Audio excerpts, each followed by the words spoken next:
Welcome, everyone.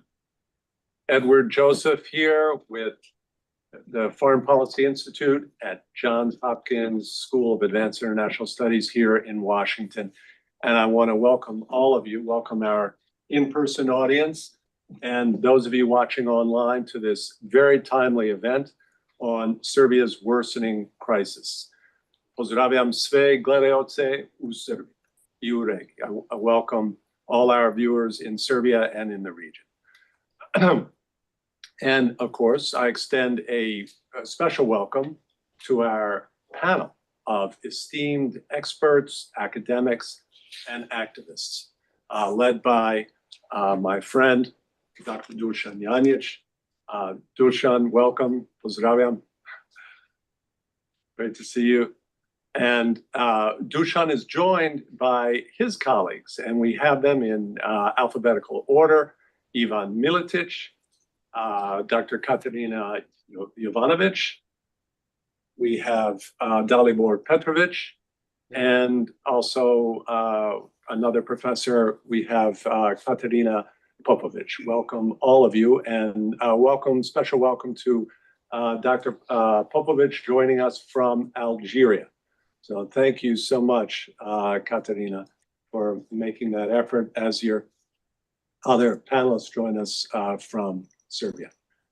Welcome to you all. And let me quickly explain something here. We're going to dive right into it, and Dusan will begin.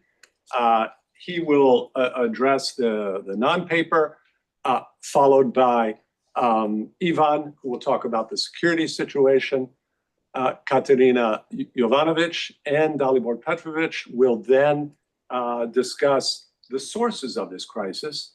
And Katarina Popovic will talk about the dramatic changes in Serbia since then. And let me just, some context here for some of our guests here in Washington or online who may not follow this as closely as possible. And this is by way of explaining how did I reach out to Dusan and he in turn, these colleagues.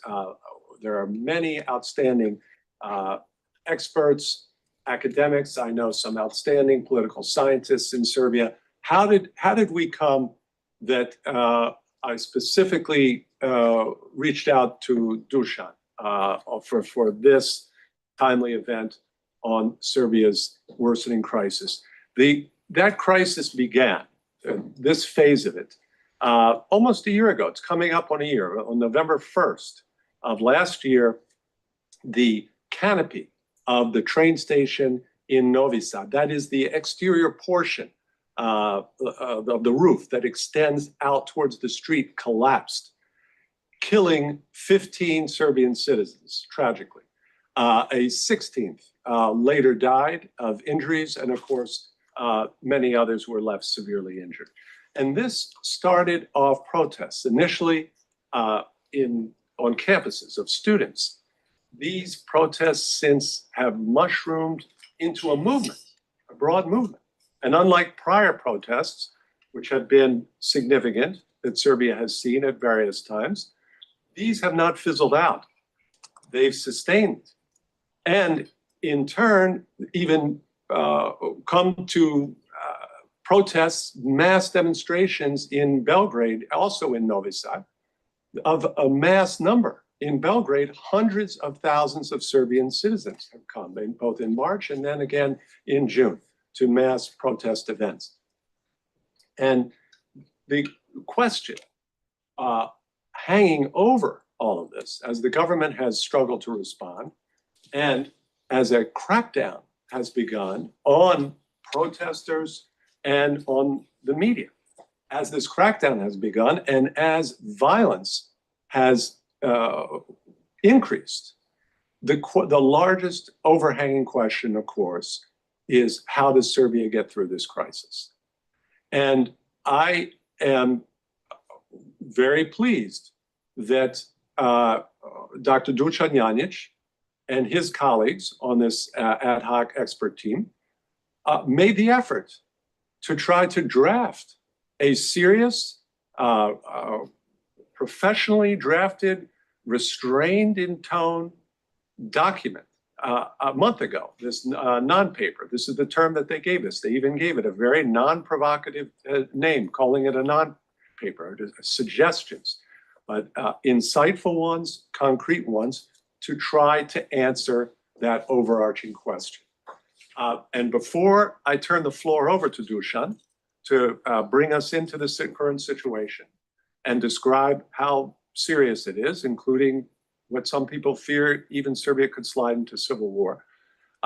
Let me just quickly note here that we at the Foreign Policy Institute are here to illuminate and educate and try to contribute to a policy debate, and that we invited the Serbian embassy in the person of the Serbian ambassador to join us. Ambassador Šutanovac declined. However, we hope to host him, have the honor of hosting him here at SAIS at a later point.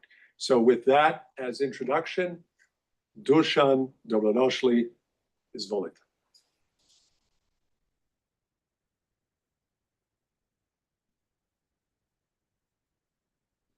Dusan, audio. Ne čujem vas. Ništa ne čujem.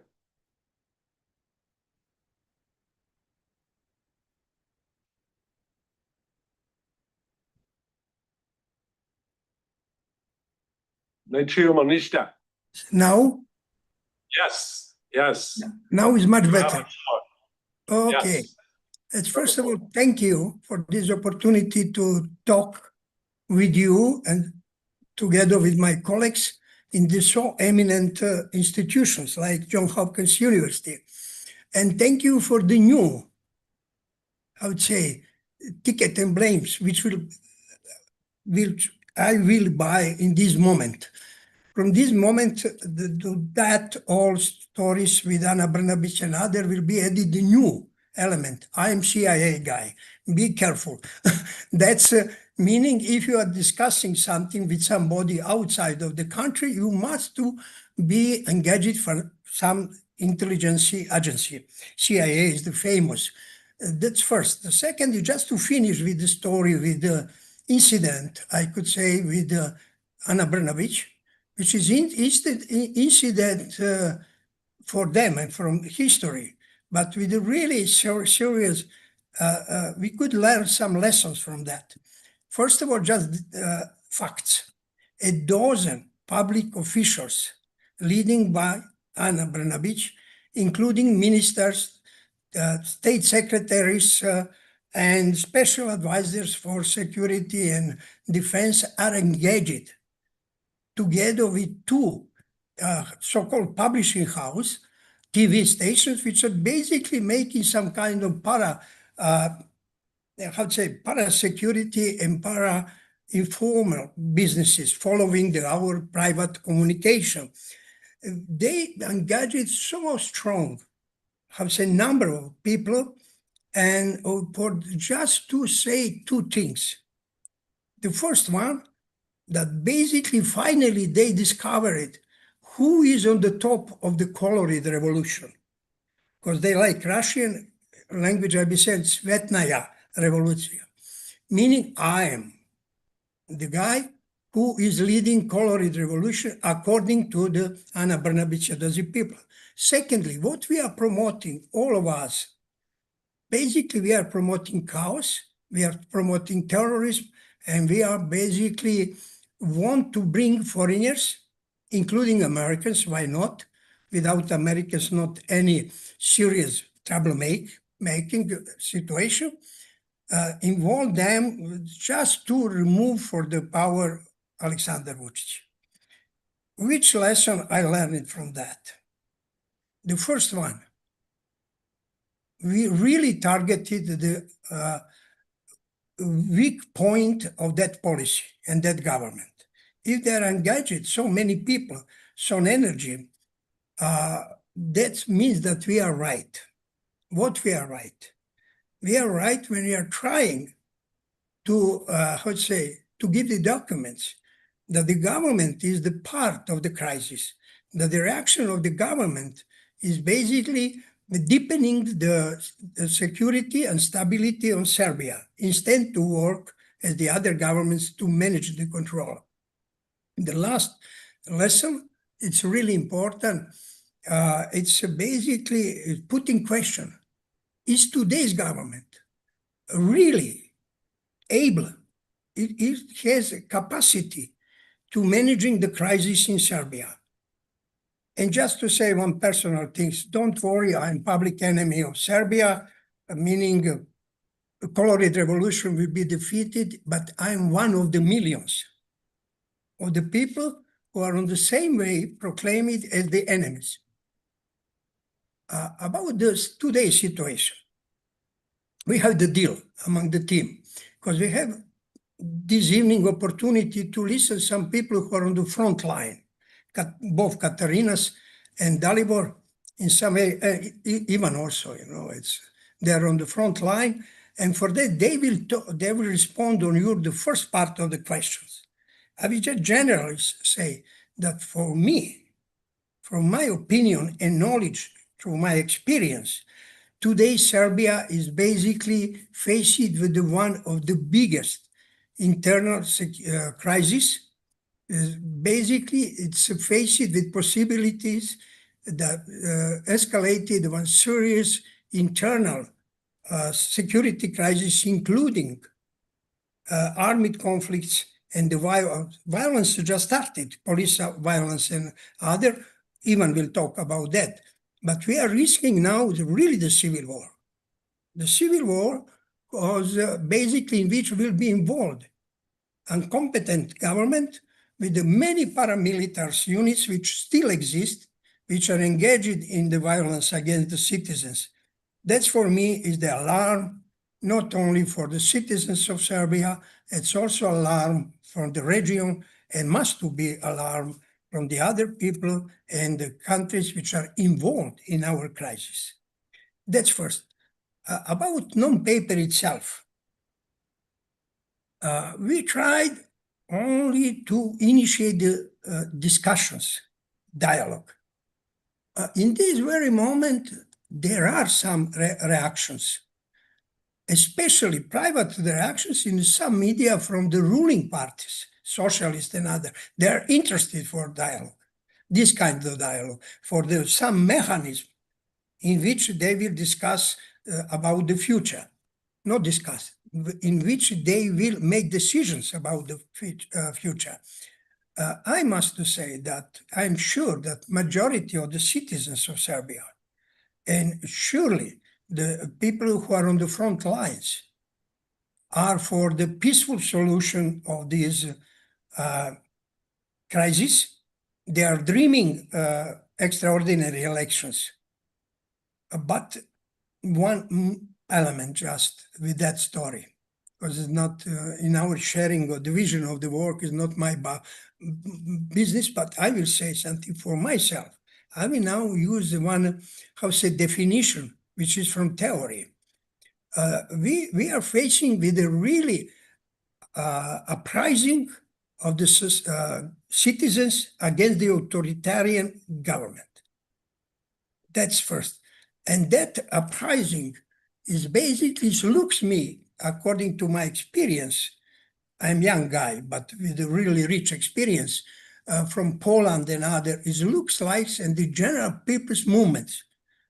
I know that after that, I will be proclaiming Serbia as somebody who is creating that movement. That movement is on. The drama for the politicians, the opposition are ruling, the drama for many foreigners is that there's this movement, no one big leader, no one leader. That's movement is really strong because it's presenting the different interests of many strata of our society, starting for the really poor people from the villages to the middle class. The middle class is this one, which is most educated students, professors, and other, which is pushing our story.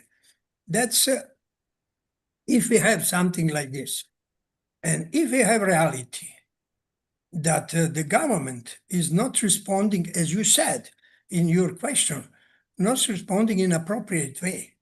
The government now is playing the famous Vucic game, buying time, postponing decisions, and waiting to see, first of all, if it's possible to completely to defeat the opposite side. Opposite side now is the majority of the citizens of Serbia. I'm sure 100% you could not win the people. Nobody could win. And basically because that, knowing that for the people like Vucic, it's not so easy to accept reality. It's not just a personality. He's more on that. He's phenomenal. He's also some kind of the results of many interest games. He's not free to make decisions. And what's point is, just looking that, how to say, campaign against the non-paper, he is quiet, he's by side. Somebody will say, who is naive, he's completely out of the game. No, he is the guy who initiated this game, I'm sure. Ana Brnabić is not able to come to that level. In the same time, he's not spending himself. Could you believe me? Šešelj is also quiet. The father, ideological father, why they are fired? If I am naive, I will say, I will accept what Vucic now is talking. Never, we will accept mediation of foreigners. We will never accept to sit with these people. I could not quote this kind of terminology. I will tell you, he will accept. And for that, because I know very well how the situation is going in this country, and the problem is not only national. I'm sure that Queen Group will play the main role in that, to give to him some guarantee, or for him to show to him that is the end of the story. Why Washington? Why I'm so happy that now we are virtually in Washington? Basically, you know the story. Everybody in Serbia is really in good relations with Donald Trump. He's Messiah. He will come to help all of them. At the same time, they are forgetting that maybe Serbia is Vucic, I'm not sure. But America is not Trump. Administration is administration. Donald Trump and the politicians, Donald Trump as the president is for respecting. Why I'm saying that? Because, first of all, he is one of the politicians who is directly involved in Kosovo normalization process. With this Washington agreement about economic normalization. Quanta Group in America, they are directly involved in saving and building institutions and peace after the blood ships from the 90s in Bosnia, in Serbia, and in Macedonia, everywhere in the Western Balkan. I am not naive to say, okay, those people are doing that because they are really, how to say, good-willing people. No, they have the interest to do that. They have the interest. It's clear that they have the interest. And what is the secret formula for opening these, how they closed and really, how to say, cold situation, balloon in which is living Vucic. There's the one call from Washington. Tell me, surely. One call from Washington, because now is surely one thing, that international players, China, Russia, UK, Quanta Group, why Quanta Group? Because it's less to activate, is more effective, is in charge. And finally, then European Commission, blah, blah, blah, and the other institutions. This situation has the immediate activities that only Quanta Group could do down. Only Quanta Group could send one voice from the really important centers, London, Washington, and 3 countries, including Brussels, European Union. One voice which is most important for us. Surely Serbia, no future with staying out of Euro-Atlantic integration, no future. That's why, And just for the end, maybe, I had to say that our non-paper, shortly, has basically, as I said, intentions to initiate discussions. We propose two measures. One is connected with the way out.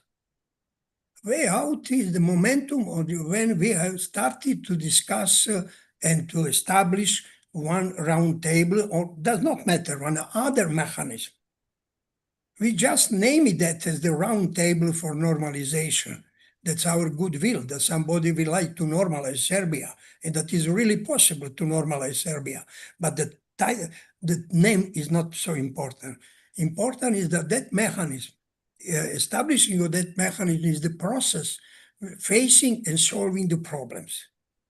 The main goal of that and final goal of that process is basically elections, free democratic elections. What is the task which does this round table and the mediator, for example, now I will make the people completely crazy from the government, contact group people, just to make them crazy, why not?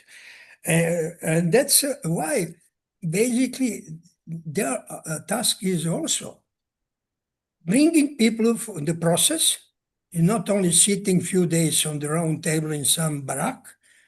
That's the process in which they have to do following things. First of all, to decrease in the atmosphere conflicts, decrease the atmosphere for the dialogue. Secondly, they must to achieve political will that they are ready to solve the problem by elections, not by the arms. And finally, they have agreed about some basic things and principles which are connected with the day after the electoral day. Those measures basically are connected with one reform. It's urgent measures, titled in our paper. Urgent measures are unfortunately connected with the President of the Republic and the security and intelligence community. That is the head of the crisis, and solving the crisis must start for the top. Just to finish, it's for this moment, I spend you a lot of time. I will say one thing more. What motivated me, 75? What motivated me to join? Basically, for Serbia, for myself, is the second opportunity, second after the 5th October of 2000, second opportunity to overcome Milošević's legacy. We are living in the shadow of Milošević, good and bad things. That is really serious motive, that in old questions, asking the new answers. And that's why the students and others arise so many emotions, so many motivation for many people, including me, because they are offering the one future in which Serbia is not the society of losers. Their basically messages are the messages of the winners. And just, I'm bad, a tennis player, but I'm a tennis player. I will say as Novak Djokovic, idemo dalje. We must win. Let's go ahead, we will win. Idemo dalje danas. And Ivan, you're up in a second because we're going to idemo dalje on the panel. Let me note here, Dusan, that was a comprehensive introduction to this, and you mentioned the students there. We have a number of students here. Let me just quickly, for their benefit, and those, again, online who may be not so familiar, let me first hold up the non-paper that you're discussing. And again, the reason why I particularly wanted to bring you on. This is the non-paper. And what you alluded to here is how serious this situation is, that you yourself, with all your experience and insight, also are concerned about a civil war, about a very serious escalation in violence in Serbia. So this is not a joke. This crisis really is worsening, and the prospects are grave. So that's number one. The other point here that you mentioned at the beginning, and some perhaps didn't pick it up, about the reaction of the government to the non-paper. And I encourage everyone to read the non-paper. And if you read it, you will see it's a genuine, restrained, completely non-provocative effort, and which makes the government reaction all the more revealing. And I just want to note here, for those who don't, that Dr. Janjic at the beginning talked about Brnovic. This is the Serbian Speaker of Parliament, former Prime Minister, who immediately, when this non-paper was released, lashed out personally at Dusan and called it the third phase of the takozvani so-called color revolution, and made other accusations about the non-paper, including about this role of international mediation. And I say here finally, as you mentioned, it's not only you mentioned the role of contact group, but there's much more in the non-paper that's completely organic to Serbia, with Serbia-owned citizens, government officials, many coming together. So it's not some concoction of outside intervention. You're suggesting that there's a role for the contact group. And let me just one last note here, because today I've just reminded here that important discussions in the European Parliament today, that opposition is appearing there in European Parliament. And just to note that Serbia has allowed in the past mediation from the European Parliament and the European Union on conditions for elections. So there's nothing precedent breaking about these the non-paper. And with that, let's turn now to the actual security situation and give us context here of the crisis, how we got into it and how serious. And for that, we turn to Ivan Miletic. Ivan, please, izvolite, you have the floor. Hi, thanks for that.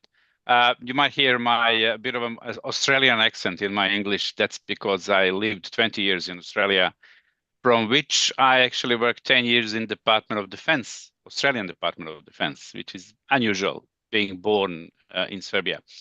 I fled for Australia, actually migrated just before Milosevic went down in August 2000, and then October happened. So somehow my brain is and my memory is frozen in that particular time. And just to put you in a perspective, why is that important? All of the people on the political scene in Serbia are people since time of the Clinton administration. So we're talking about 1992, 1993. So old people with most of them, lots of them involved in organizing paramilitary organizations and movements from Serbia to Bosnia. There was a civil war in Bosnia for young people, the students who are there and don't remember. So it's a good reference to, there is a reason why I'm saying this. Just before this crisis happened, I actually published a book called Unfinished Business about what needs to be done in Serbia so Serbia can move on and become a country. What's not done since era of communism and 90s and Clinton administration. Lots of, not just people and political movements, but lots of bureaucracy or legislations are there. So I will try, as being someone who came from Australia, and I need to speed up this process because we have other speakers. I developed a presentation. A presentation is a few slides, but it's giving a pictures instead of me needing to explain lots of stuff, so I can speed up the whole process. I will try to share my screen. And let me know if you can see this.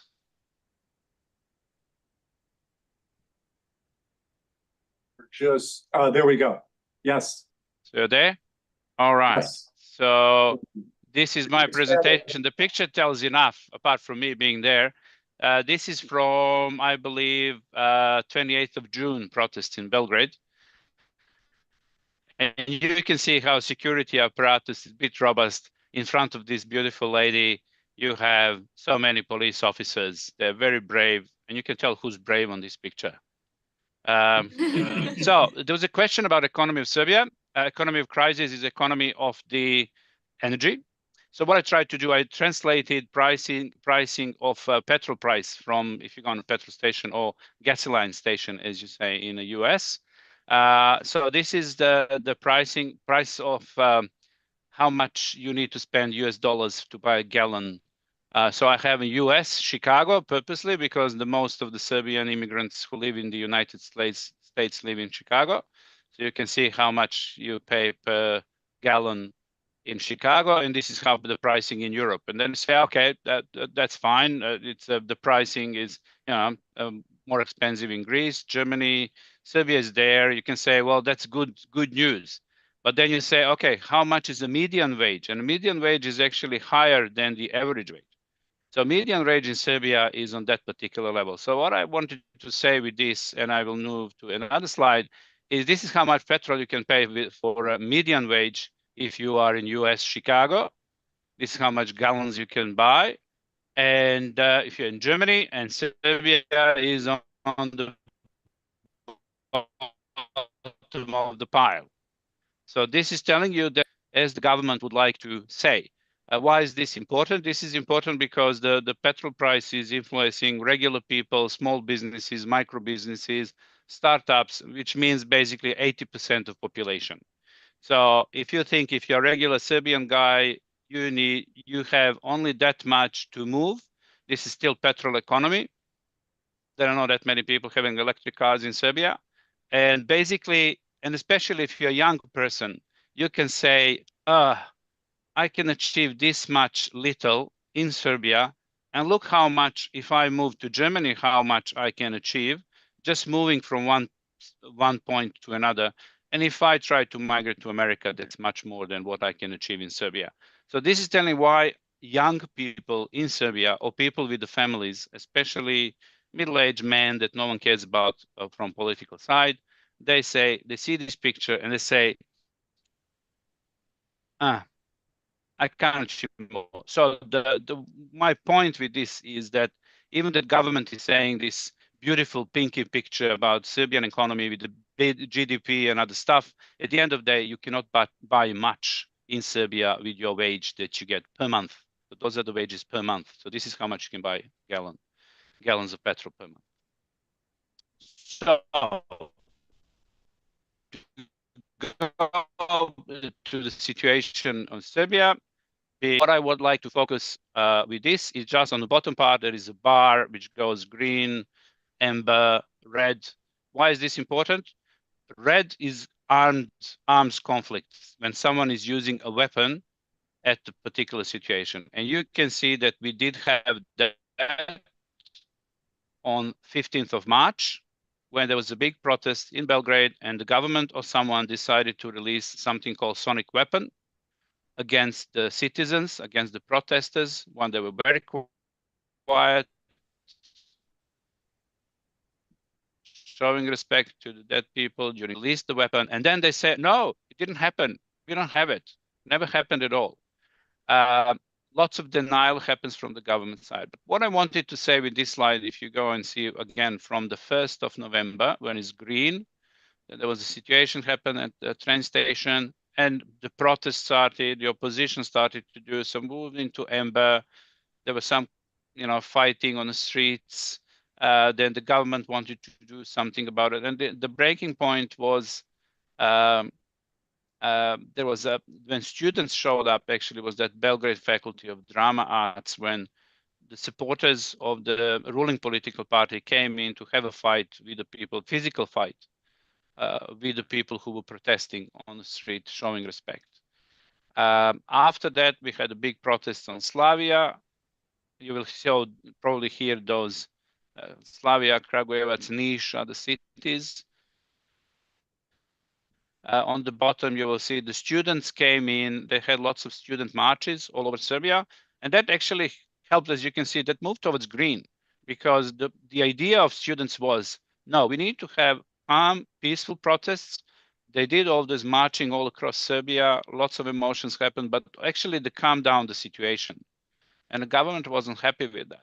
Some political parties were not happy with that. Why I'm saying that, as you can see, when we start moving, amber moved towards green, suddenly going towards red. There was a situation in Serbian parliament with some, let's say, nationalistic, far-right political parties released smoke bombs inside the parliament that just galvanized the situation and gave excuse for the government actually to start claiming that all of the processes are going to become bloody with lots of violence and similar. It was approaching the 15th of March. It was actually the biggest ever protest I remember, and I'm 50 years old person. When I was young, I participated in lots of opposition protests. These protests literally brought the whole Belgrade on the streets. It was very interesting for me to participate in something like this, but the government was keen and it was claiming that the bloodshed is going to happen on the streets of Belgrade. Nothing happened at all until they decided, or someone decided, to release a sonic weapon. And that changed the game completely. The people start thinking and believing that that peaceful way of sorting out this mess is not going to happen. And one of the reasons, as you can see on the bar, is this request for transitional governments. A student with the request of transitional government of non-political persons who would prepare a country for elections. And that calmed down the situation. Unfortunately, government was not happy. The prime minister resigned for some other reason. It was a good opportunity for mature decisions, which obviously Alexander Vučić as president is not capable to make. He decided to move into, no, I'm rejecting this. I'm going to put some my other guy to create a new government.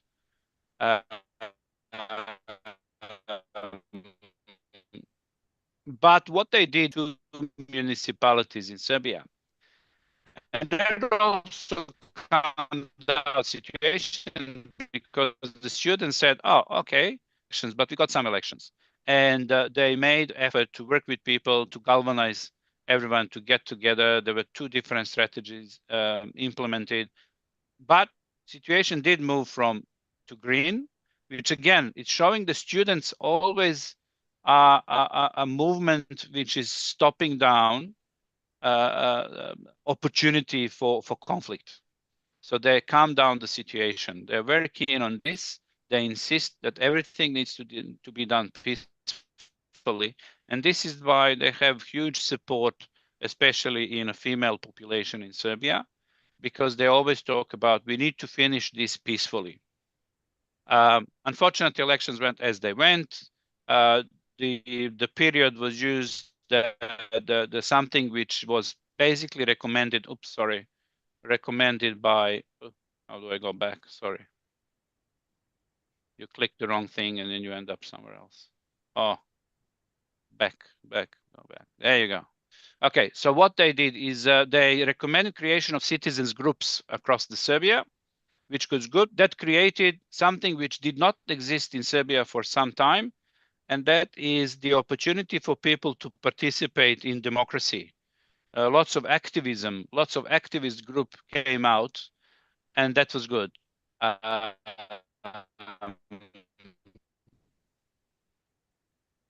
And unfortunately, the government wasn't about bloodshed. They mobilized their paramilitary groups and everything. And from 28th of June, when there was a big protest in Belgrade, government made a decision to start using a force, especially the specialized riot police. And since then, we have chain of events, very hard to put this, where basically on a daily basis, we have conflicts with the police, we popping up the situation, how the military apparatus is going. And that is my next slide, actually. So this is based on open source media. What we can see is this is how the current military apparatus is working in Serbia. On top, you have basically the intelligence agencies, civilian and military. And on the bottom, you have different police organizations. So I try to group them in colors. But what is important here when you have a look at this picture, you can see that some units, especially like military police, are popping up defending buildings used by the ruling party. That's not their job. So the question is, why is military police there? Why are they doing that? You have that gendarmes, which is kind of paramilitary police unit, are popping up with the Russian insignia, with the Russian patches. That's not clear why is that happening. And suddenly you have that police is start becoming a brutal, using covering their faces when they're doing what they're doing. Some of them are acting in civilian clothing. That's also new. And you have this bunch on the left side of the paramilitary, organized crime groups, and hooligan networks working together. I try to explain a bit of a chaotic here situation, how interaction is happening in between. And this is something that Dusan picked up early and said, look, we need to, this mess of the organized chaos of the Serbian security apparatus actually needs to be reorganized and put in some organized manner in some form. And that's covered in the non-paper. And how that actually look like from something like this, the idea in non-paper is that we go into something that anyone can relate. It's quite clear. We know who's responsible. There is a body called National Security Council. There is Inspector General that can control all of this. And also what you can see, what's blue that exists at the moment, what is orange and suggested in a non-paper is completely new, what needs to be formed, and it's lots of controls in place. So purpose of this is not to increase security apparatus. It's actually to bring separate bodies organized in the pigeonholes. Everyone does their job, so you can control the beast. In something like this, you cannot control this. We already have that they're pulling arms on protesters and civilians. They were shooting in the air, especially military police, which was unusual. You have organized crime groups and hooligan networks that you cannot control because they function as they function. And you have paramilitaries from 90s, some of them involved in the assassination of the Serbian prime minister in 2003. So from chaotic situation to organized situation is what Dusan and non-paper is suggesting. I did participate in this, but it's I have to admit it's Dusan's creation. Bit of that is coming from my book, but not that much. So this is where we are at the moment, and that's just to finish the story. Why we should listen to Dusan Janic, how I met Dusan Janic, is I actually went to a particular. That was a time on the eve when there was an incident at Kosovo, when paramilitaries that you could see on the previous slide went down south and organized protests, and lots of KFOR soldiers end up being wounded. Serbian media covered that story. A few months down the track, the US Embassy organized visit to NATO headquarters of some journalists. I was one of invited. And then at NATO headquarters, I learned how serious the situation was and how much NATO is looking into Serbia with the different eyes, especially Vučić and Serbian security apparatus. So what I want to say, you meet Dusan Janic when it's a serious situation. So that much. So I'll stop sharing now and come back to you. Ivan, thank you for that excellent, thorough depiction of the security situation in the country. They're just outstanding. And then for those here who didn't quite catch what Ivan's reference was, this was the attack on KFOR soldiers in Kosovo, in Zvečan, in May of 2023, following elections, and then the imposition of mayors elected only by the Albanian electorate, but very serious attacks could have easily been fatal on KFOR soldiers there in Zvečan. And Ivan, thank you very much for that. There's a number of questions that come up. And let me just say here again, because we don't have the Serbian government here, that President Vučić recently wrote again, European Commission President von der Leyen, and the government's view, to give their view, is that it's the blockaders, those so-called, they use the term blockaders, they're creating violence, they're attacking police. This is the what the government alleges. And President Vučić also says that nominally that he wants a dialogue. And he calls for students to nominate a leader, and he insists that he is for dialogue.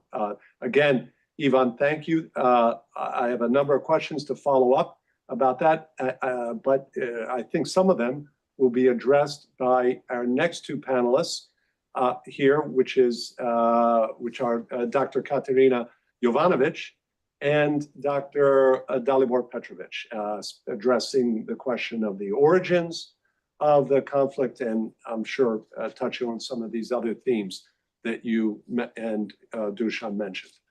Please, you have the floor. Thank you so much, Edward, for this tremendous opportunity truly to speak about what was going on and what is going on in our country for the past 10 months. And I'm very thankful to my colleagues and to everybody involved, especially Dusan and Ivan. Thank you, Ivan, for these slides. They explain the situation in a most clear way, and I look forward to looking at them more slowly and really appreciating them more. But you've really encompassed what I also want to talk about, and that is the beginnings of this. So if we talk about the fall of the canopy of the newly refurbished train station in Novi Sad, we have to remember that this is not the first incident that this government was involved with. This is just, and I say this with graveness in my heart, this is just the bloodiest one. And that is a terrible truth about this. These incidents have been going on for years, and we've been witnessing them with the heaviness in our minds, but without true reaction to them. Yes, and why is that? That is something that historically we will have to look at in the years to come, and it will be subject to lots of analysis. What happened after the fall of the canopy? Well, immediately on that day, the government started lying about the nature of the refurbishment of the canopy itself. This sparked even more anger from the citizens. And we have, for days after that, continuous protests of the citizens of Novi Sad and other cities like Belgrade about the lying. Very quickly after that, we have people involved in the refurbishment saying the government is lying. Very quickly after that, on the 22nd of November, during a gathering in front of the Faculty of Dramatic Art in New Belgrade, a part of Belgrade, we have the attack of government officials on the students and the professors standing in peace and quiet, expressing their sadness over the loss of, at the time, 15 people. So this custom was established that every day at 11:52 we stand in silence and respect for the fallen, for the dead that were killed by the government corruption. We must mention that. After that, very quickly, we have, by the 13th of December, we have complete blockade of all the universities, all the faculties of the University in Novi Sad and in Belgrade. Very quickly after that, we have the entire country encompassed in protest. All the students from Subotica to the south of the country, everybody, Novi Pazar, Kragujevac, Niš, Belgrade, Novi Sad, everything is stopped. And not only the universities, secondary schools, primary schools. Don't forget the education from the beginning to the end, from the lowest to the highest, has been under attack. Has been under attack by this government. Historically, we have to think about that too. Why is it important for a totalitarian regime to attack its most educated citizens? Why is it important to them? Many, many, many books have been written about it. I'm not going to get into that. What has been happening since then is we've been witnessing a number of very grave attacks on the people peacefully protesting on the streets. So already in January, we have 2 attempts on lives of our students, both by people sitting in their cars and driving through a crowd of peaceful protesters, gravely injuring 2 of Serbia's students. One attempt was on the 16th of January, the other one on the 24th of January. Very quickly after that, on the 1st of February, we have the very grave incident, the gravest to that time, to that moment, is the instance where a student of the Academy of Arts in Novi Sad was attacked on the street because she was putting some posters on the seat of the Serbian Progressive Party in Novi Sad, and she was thrown on the ground and her jaw was broken. That led to the fall of the Serbian government, or so we thought, and the fall of basically the man who was in the position of the mayor of Novi Sad. Very quickly after that, President Vučić made an attempt to instigate talks with the students. And the students replied simply by asking, how can we talk when our jaw is broken? That's a powerful statement. And it reveals the untruth behind that proposition made by President Vučić. So now, after the proceedings of March 15th and 28th of June, which are the biggest protests that this country has ever seen, we now come to something that the students wanted and the citizens wanted from the beginning. And that is the unification of these 2 movements. And this is where the reaction of the government became truly criminal. We have mass arrests, mass beatings on the street. We ourselves, my 3 colleagues, Katarina Popovic, Dalibor Petrovic and me, we are named terrorists. We don't receive pay for months. The government changes legislation so we don't receive pay. Still, we persist in this. Why? Because the students have shown to the citizens of Serbia that if we stand united, we can bring this nationalist, corrupt government down. And just to finish, never forget that the president of Serbia will stoop to nothing. He is the chief of this country. And this is something we have to change. Why is that important? Because the next step is dealing with the 2 remaining free media channels in this country, N1 and Nova S. Why does this have to happen? Because the students and the citizens are united. The other people who might change their minds and vote against this government must not see that, must not see the force of this unification. What is very important, and don't forget this, the president of Serbia was the Minister of Information during Milosevic. The president of Serbia came out of the political wing of a convicted war criminal, Vojislav Šešelj. We need to understand the genesis of this, and we need to do everything to stop this government from provoking civil unrest where we will lose people. I, as a professor, am worried every day and all night that one of my students or one of our students will die in the streets. This must never happen. Thank you. Thank you. Katerina. Powerful reminder, and as I was listening to you and reflecting on Ivan's slides, of course, this phrase came into my mind. This could never happen here in the United States. So saying that with a healthy dose of irony. Yes. Yes, okay, of course, we would never see this type of militarization.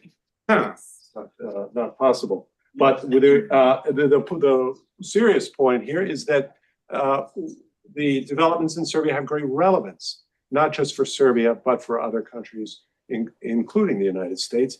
And Professor Petrovic, please, you have the floor, and maybe you can share some more. Thank you, Edward. Thank you for the opportunity to share our perspectives on really delicate situation in Serbia. We are living really. Can you hear me? Yes. Yes. We are in a very hard situation and position for the last 10 months, and I will speak from two positions. I'm professor of sociology, but as well I'm academic activist. I'm one of the founders and executive director of Network for Academic Solidarity and Engagement. And we created that network 6 years ago.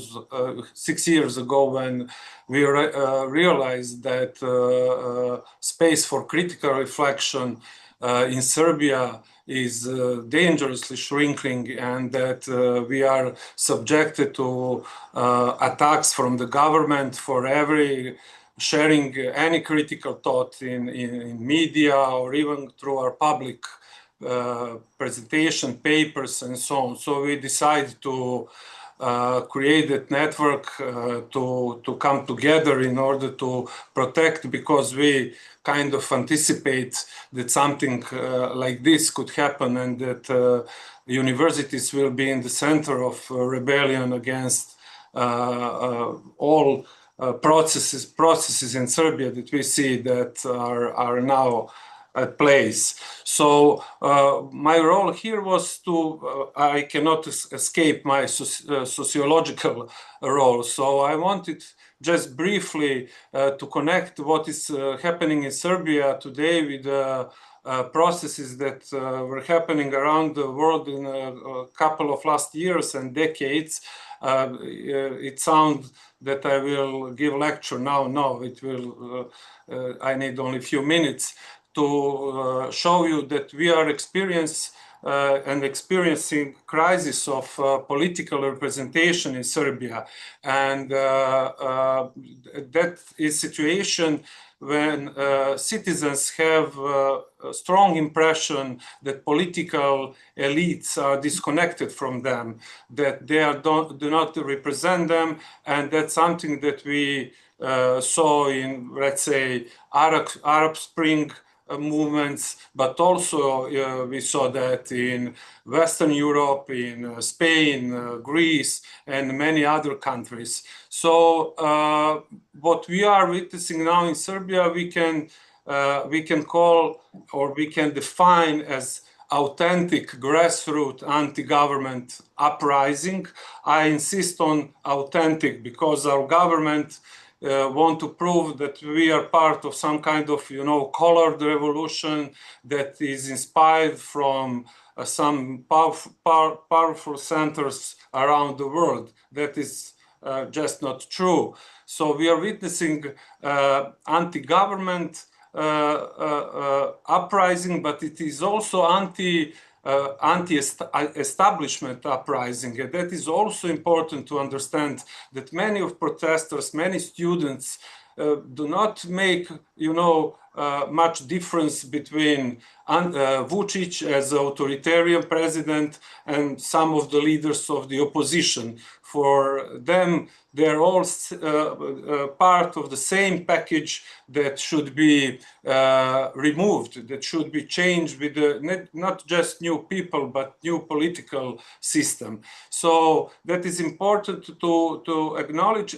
as well as that, as Dusan said, we cannot say that we have, you know, a firm organization behind this protest. We have a fluid organization. We have networks. We have many little, you know, but they are brave leaders around the country, around the universities, and that's why it is so hard for our government, you know, to corrupt that movement, to remove some of the leaders and then to channel the protest. That is practically impossible to happen and will not happen. And of course, digital technologies are in the center of epicenter of this movement. So when we are talking about traditional media, yes, traditional media are really important, but around 2/3 of citizens in Serbia inform themselves through social media, social networks, so through different digital alternative means of information. Another thing that is also important for you to understand, this is also generational protest. So Gen Z is a leading generation in front of this protest. We thought that it is a lost generation, as every old generation define new generations. And this is not first, but third. It is third generational protest in Serbia. We had one 60 years ago during the 1968 happening in the world. Then 28 years later, we had a huge student protest against Milosevic and his electoral fraud. I was one of the participants. And again, exactly 28 years after that protest, we have this new protest. So that is obviously period 3 decades for new generation to form themselves and form their interests. Now we are dealing with situation where it is hard to politically articulate what is happening in Serbia. So yes, we have a great number of people who are opposing to the government, who are opposing to the establishment, but on the other hand, we do not have ideologies, we do not have same strategy, and that is something that is maybe dangerous place in terms of violence, in terms of possibility for extremist group to take their part in that protest, and that that is something that we will have to be careful with it. So we are now in the phase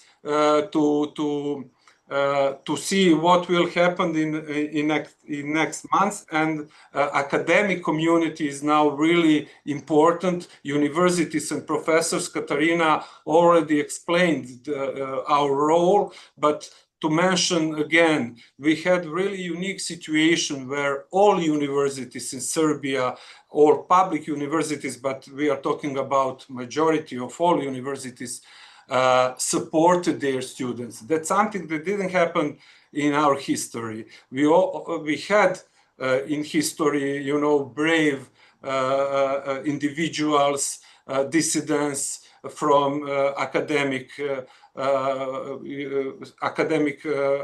from universities, academic places, but situation in which all professors unanimously supports their student, that was something that was alarm for our government. And now we are in situation, because we are part of the authoritarian political or hybrid, it depends how you define it, a system where when government recognize that someone is a political opponent, their plan is not to negotiate with the political opponents.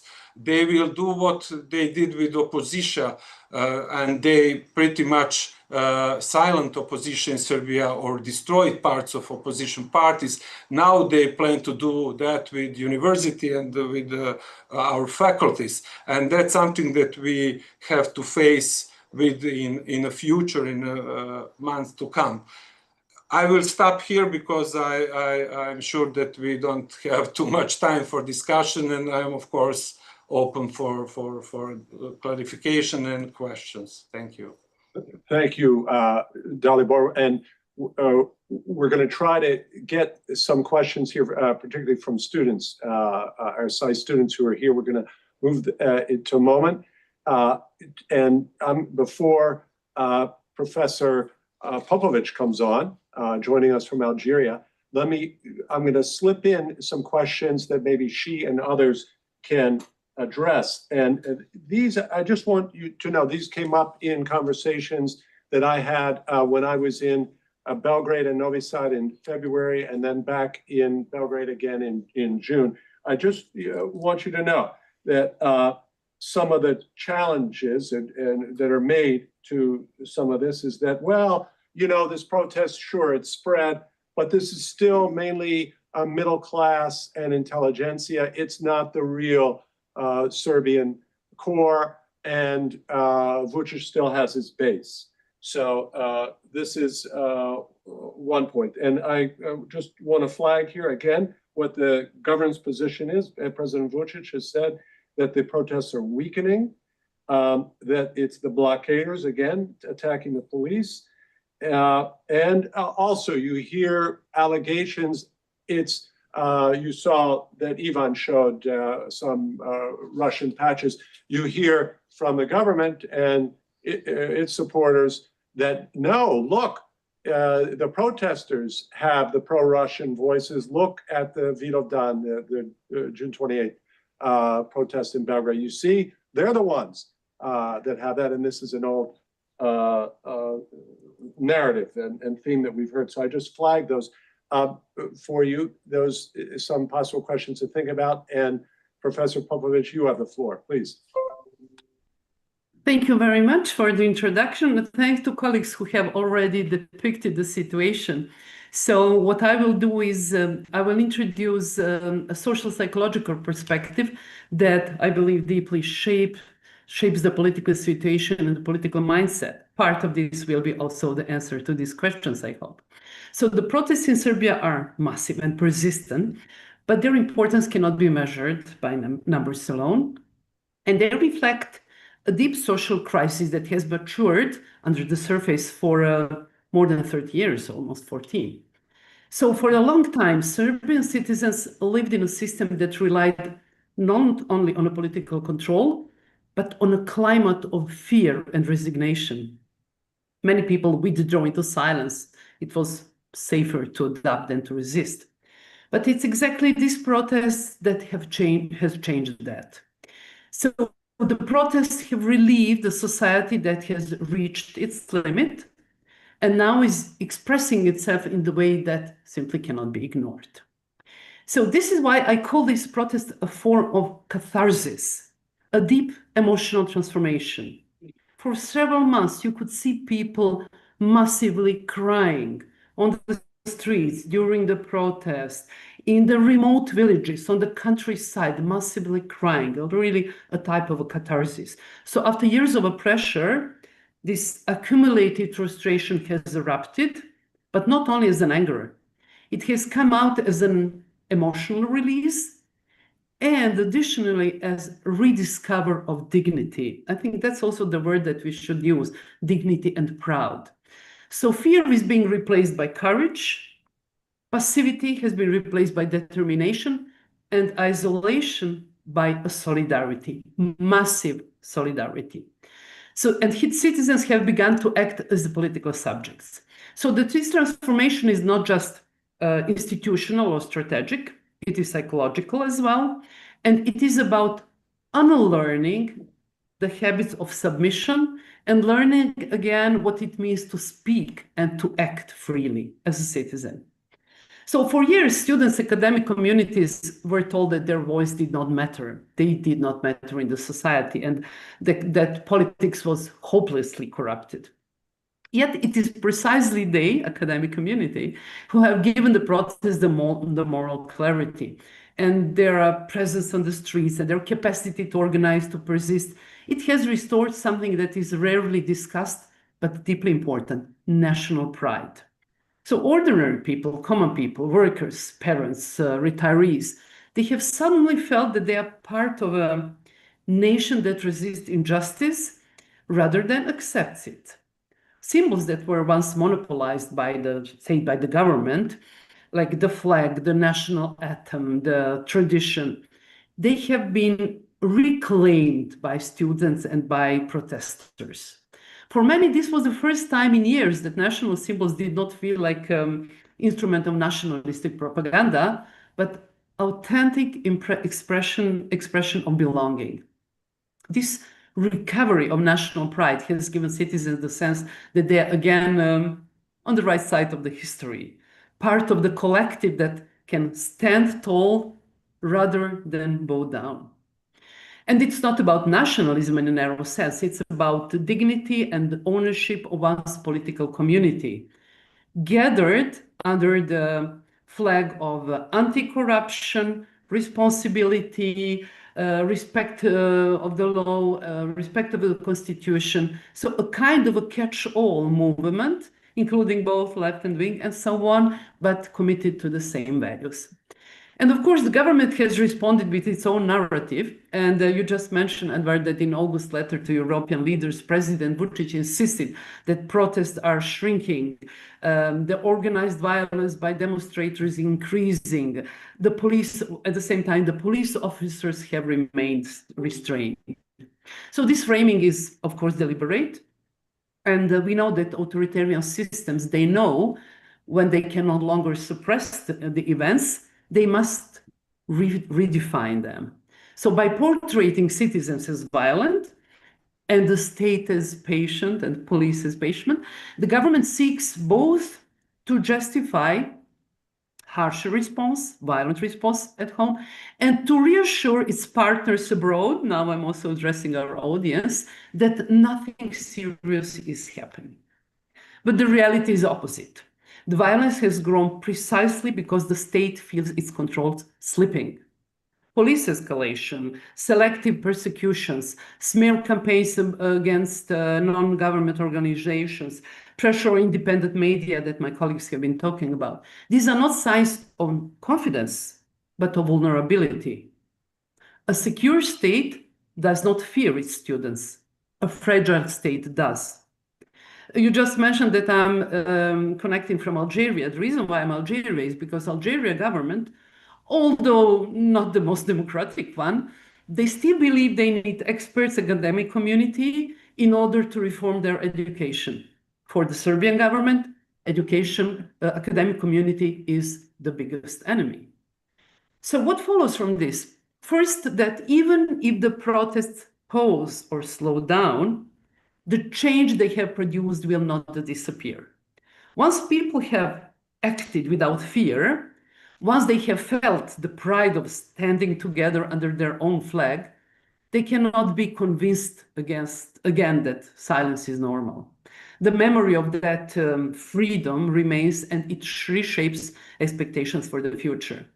Second, the meaning of this protest extends beyond Serbia, and again, I'm addressing our audience. Authoritarian systems often maintain the facade of elections, institutions, democratic institutions. What exposes their fragility is when citizens reclaim their voice and their pride. That is the moment when control based on intimidation begins to break down. Serbia is offering a clear example.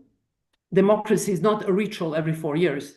It is the everyday ability of people to speak and to act without a fear. So for international partners, the lesson is equally clear. Stability should not be confused with the absence of protest. Stability grounded in fear is temporarily and brittle. Real stability is built when citizens believe their voice counts, when institutions can process conflict without repression, when civil society and media can operate freely. So supporting these actors is not interference in Serbian affairs.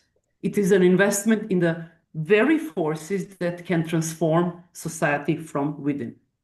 So for our audience here, that means placing trust not only in leaders who promise order and false stability, but in the democratic capacity of ordinary citizens.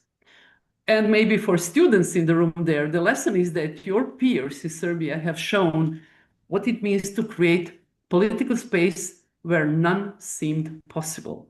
They have remained us the courage that the courage might be contagious, and that pride can be restored not through propaganda and nationalism, but through the collective action. And let me end up with this.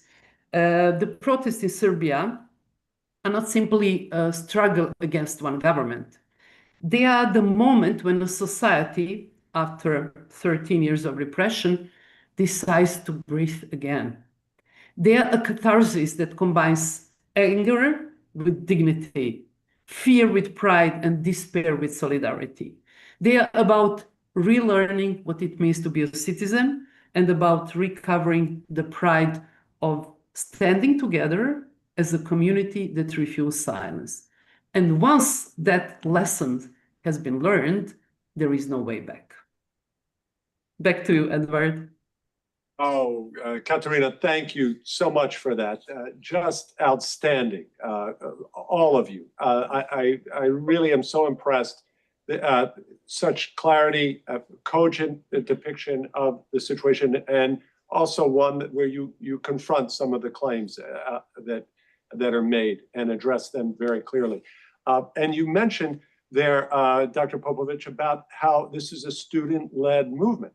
And Dr. Janic recently pointed this out in an interview that said that it's students who have the legitimacy, which is so crucial in a society where there is so much cynicism that you say, and your co-panelists have alluded to that, oh, they're all the same, opposition is weak, these guys are all the same, and that this contributes to that passivity.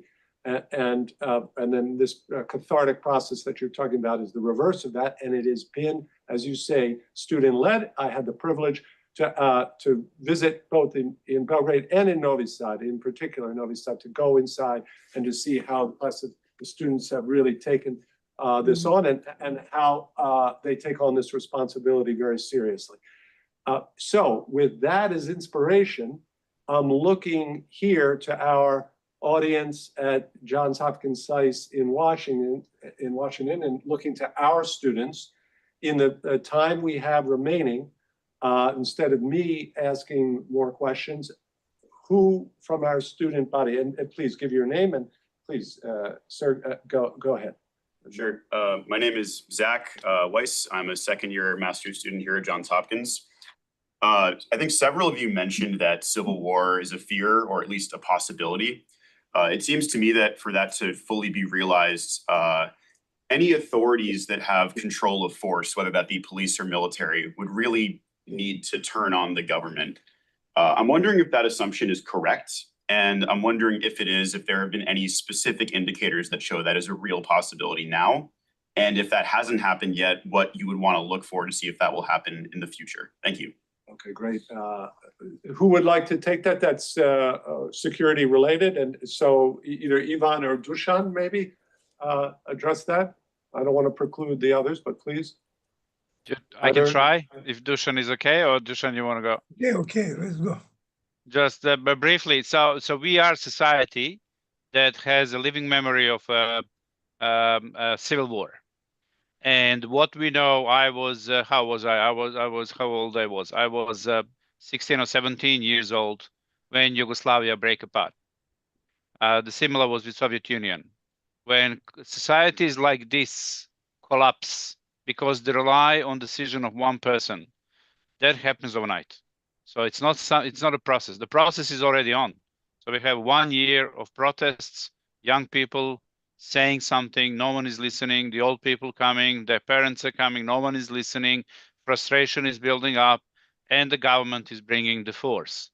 Our experience in our lifetime is that something like this, we saw that in Sarajevo, we saw that in Zagreb, we saw that in Slovenia, and we are dealing with the same people. So those are not people who are in the same political ideology. No, those are the same people who were there during the civil war in Croatia and Bosnia. Vučić was going to parts of Croatia, which used to be something called Republic of Serbia and Krajina, and he was giving the speeches saying to people about the war with Croatian forces. Of course, he's run away. He never was there.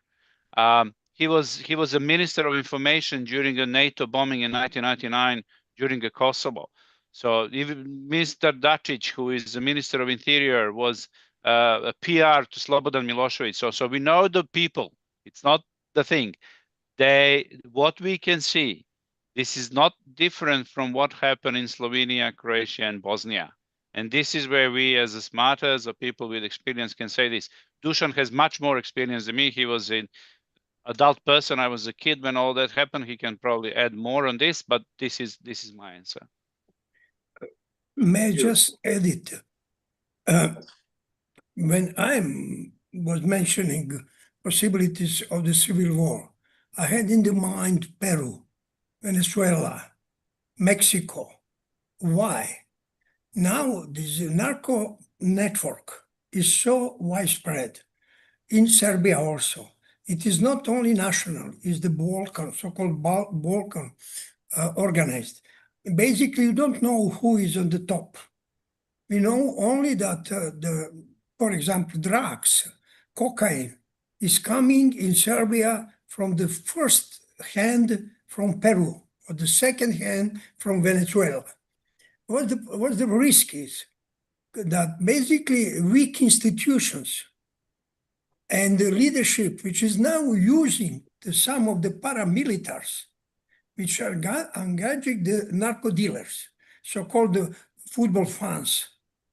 We have some paramilitary units from Bosnia, Republika Srpska, which is now from this period of the war, civil war, 90s, to today, because the leader of that group was in charge with the narco business. And basically that's the risk, that in the moment of the chaos, that the moment in the situation in which people will be so angry, ordinary people, and when the radicals take the justice in their hand. Still today, we have these groups, from those groups, paramilitaries, who are provoking the fights with policemen. That is not ordinary people. And that's our risk. Risk is composed not only because the narco business presence, but also because there's really, there's the deal with the evil. When you are making the deal, like Vučić today, with this kind of the people to protect you, you could not be sure who is the next target. And that's the point.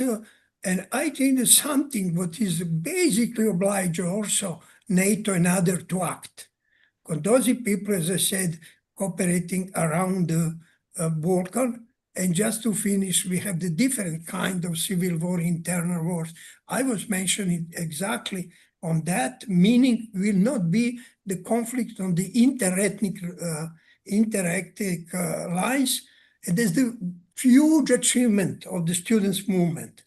They really facilitate something that never happened before, 90s and so on. This communication between Bosniaks, Serbs, the people of different religions. And that's something that I think is out of the, risk, but you never know. The government could transfer their problems on the regions, and for that, Northern Kosovo and relations between Republika Srpska and central government in Bosnia are stated to be so-called hotspots and high risk. It is noted by NATO Security Council. But the main problem for people living in Serbia is the possibilities that the organized crime people will take the control over the some part of the territory or the some part of the business. You will never stop them. Dusan, I think that point is quite relevant here, and also to what Ivan said before when we talk about a civil war. And Zach, thank you for the question about that. and Ivan, you were talking about, you said, look, the civil war that in the 90s, and so that you witnessed, what was the key there? The key, we can never forget this, is weapons, of course, and the weapons that were provided to those. And as Dusan is alluding here, you were talking about the civil war, you know, these students are not the ones who are armed. And and you know, Dusan is talking about organized crime and groups and others. That dynamic, and by the way, I can tell you, I was in Kanin and among other places there, and no, it was the availability of weapons was the driver. We'll leave that open. Question, please, others. Nina, please. Hi, my name is Nina Shalansky. I'm actually passing on a question from one of our online colleagues, but they were asking to see if you saw any protests with any similarities with the protests of the 90s, and if there was any prediction of any sort of October change in Serbia. And to that question, let me ask this, which has come up a number of times, and I'll tell you, it comes by way of pushback from the government to say, look at these protests. Is the absence, Dr.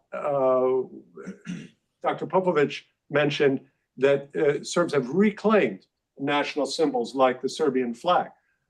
At the same time, there's the absence, which has been pointed out, and we're telling you this to me by supporters of the government. Look at the absence of EU flags or anything like that. So with Nina's question, Nina, again, can you just repeat that?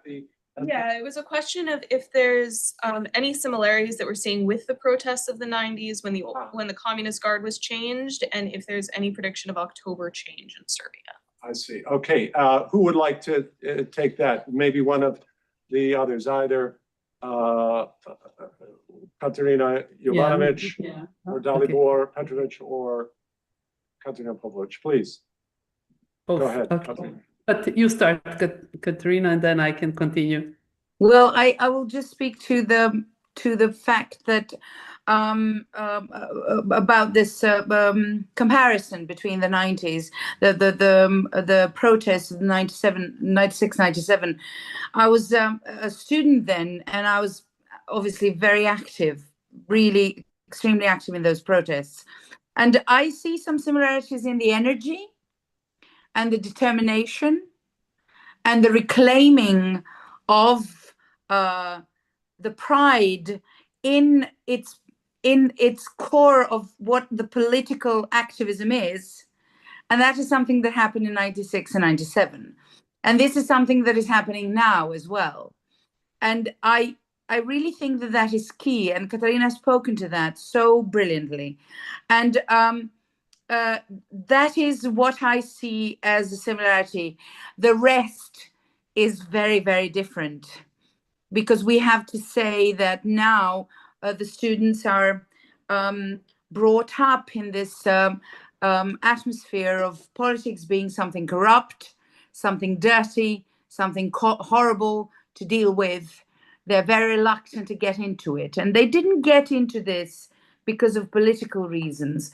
They got into this because of the sense of solidarity, the sense of reclaiming their lives. Because now in Serbia, we live in a society where the government tells us, oh, it doesn't matter that you are uneducated. We will give you a party pass and you will have a job.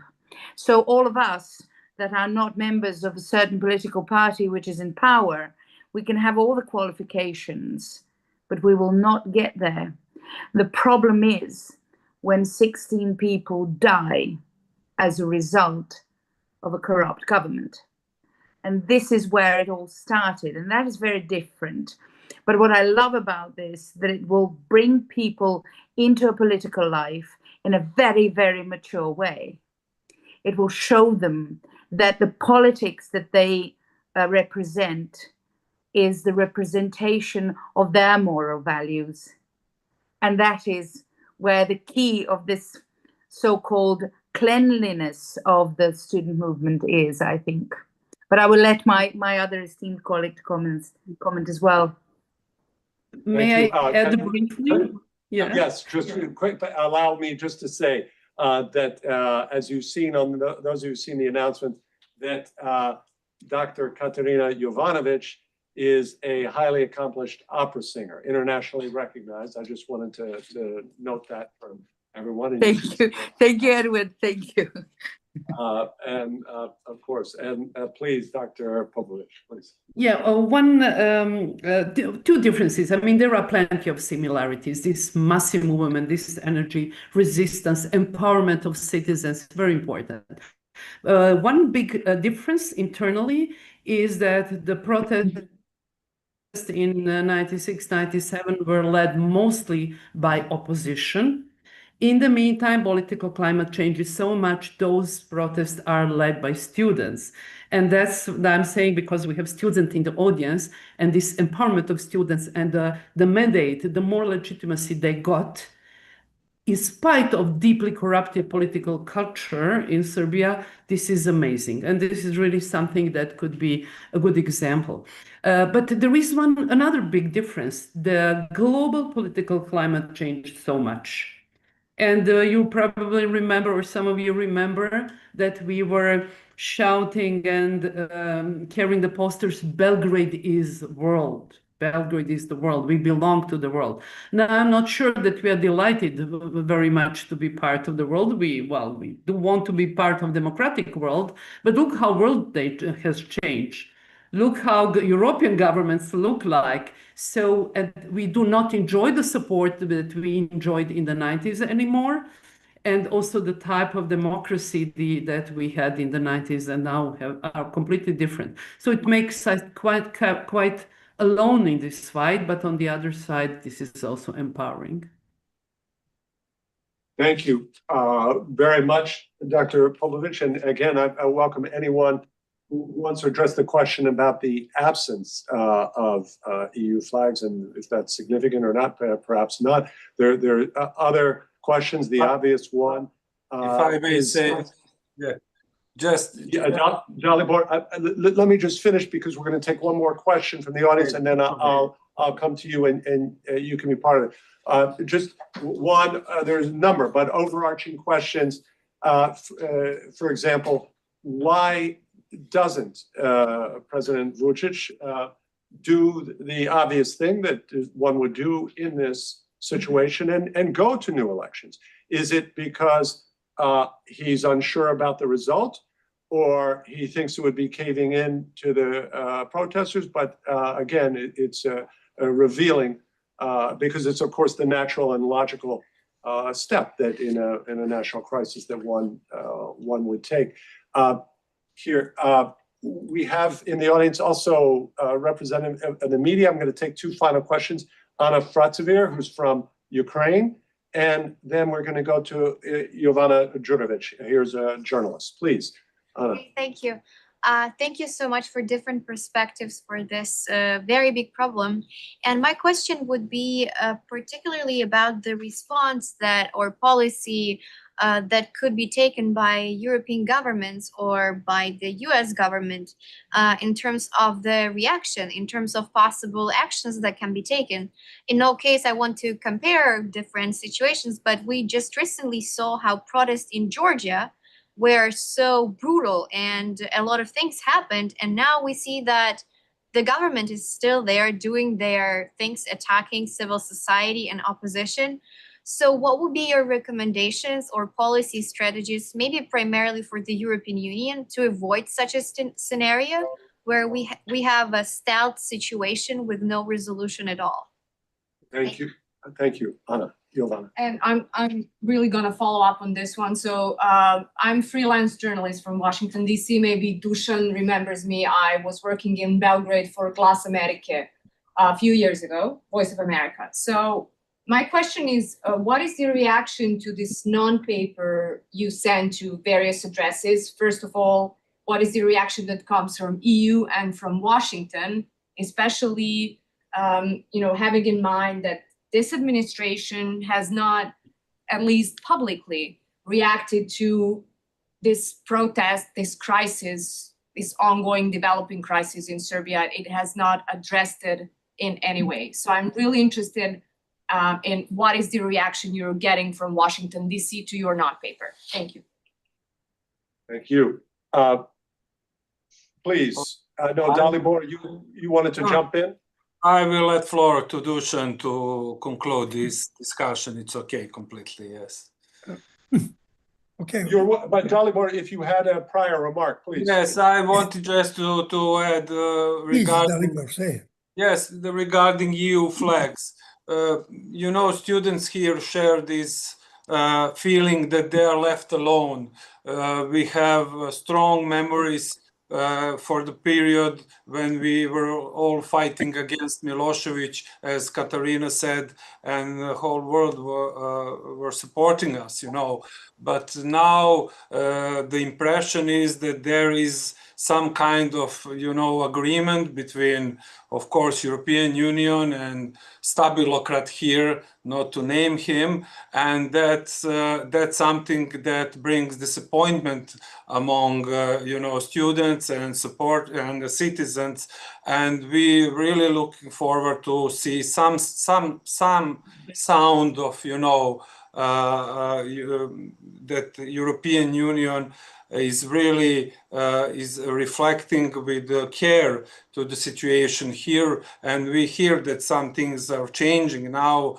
European People's Party is discussing what will be with Serbian Progressive Party as a member, and that I think that is a good sign for us here. Thank you, Dalibor. That was quite relevant points. And Dusan, please, you can close the event, please. About reaction.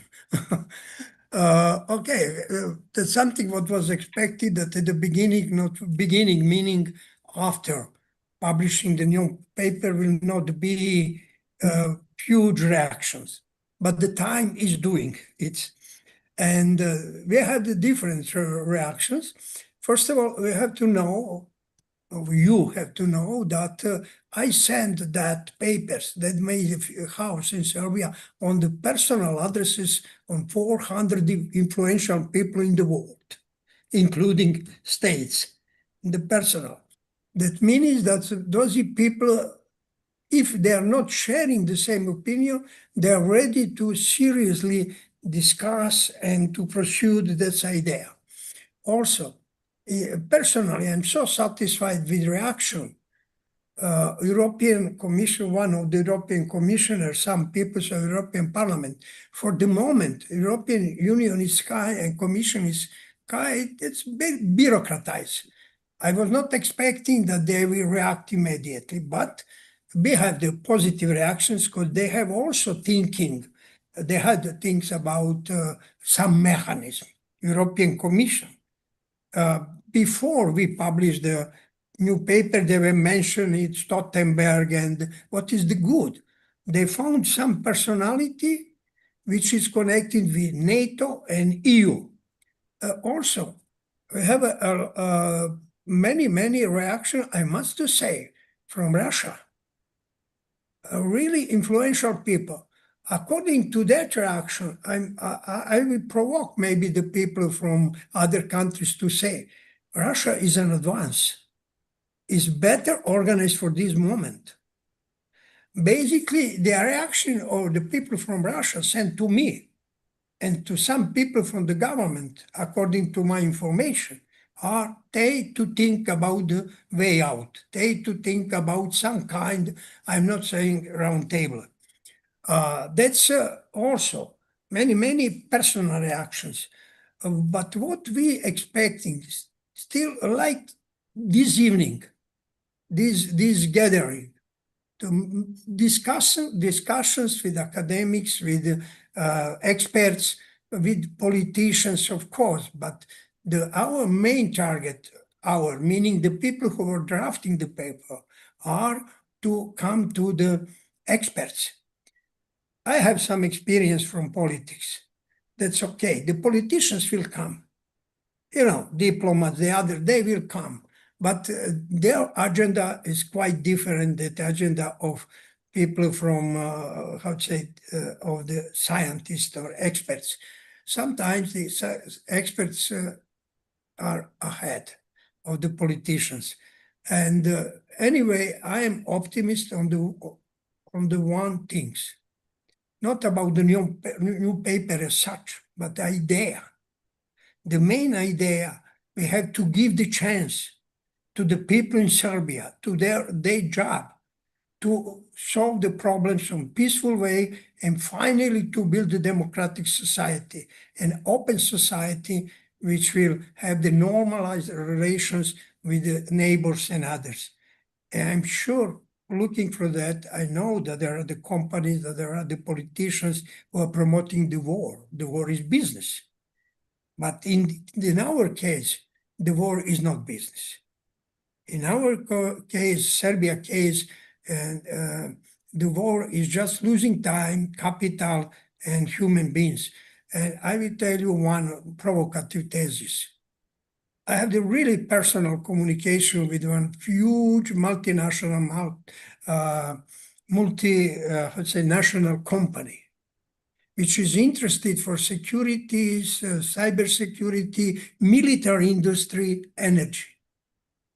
I know from that perspective that those companies are looking on the Western Balkan with Serbia, Bulgaria, and Romania as the new area of operation.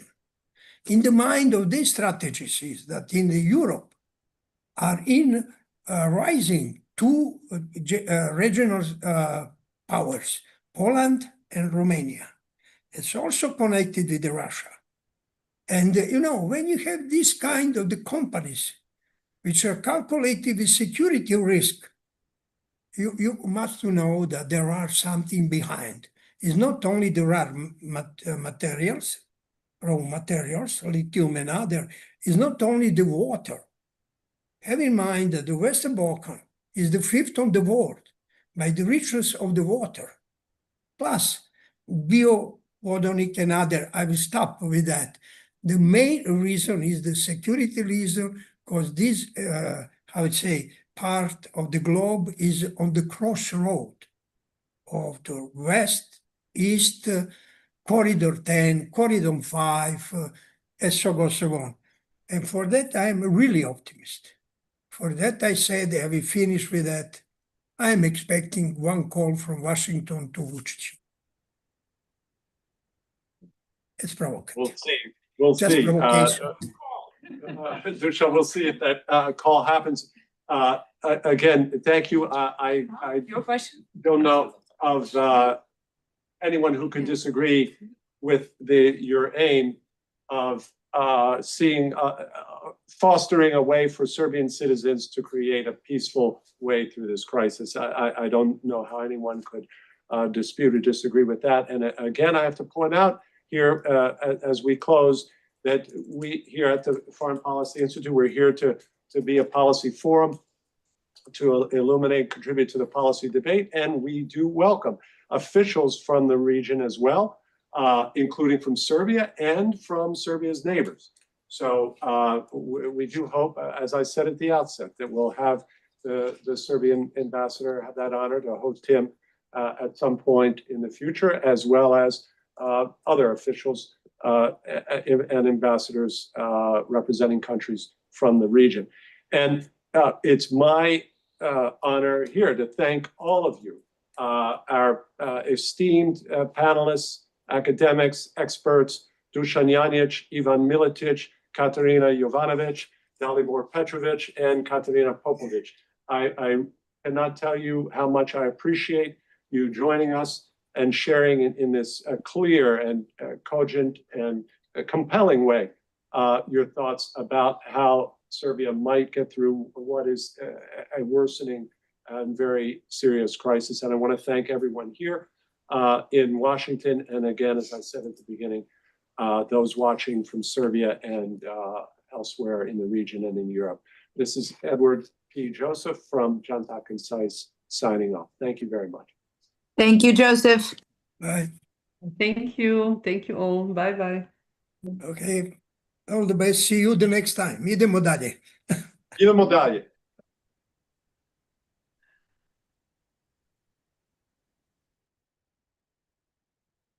How much over did we go, Brad?